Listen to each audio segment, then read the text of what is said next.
তো বন্ধুরা এই গরুটাকে কিন্তু ডেলিভারি করেছিলাম, তোমাদের কিন্তু আমি ভিডিও দিয়েছি আর দেখেওছো।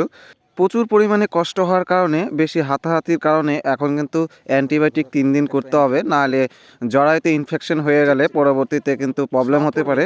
সেই জন্য কিন্তু আমরা 3 দিন সেপ্ট্রাজোন ইঞ্জেকশন করব, আর তার সাথে ব্যথানাশক তো করতেই হবে। প্রচণ্ড কষ্ট, এর থেকে কষ্ট বলা যায় না। আর ছোট ছোট গরুকে কেউ গাভিন করবেন না।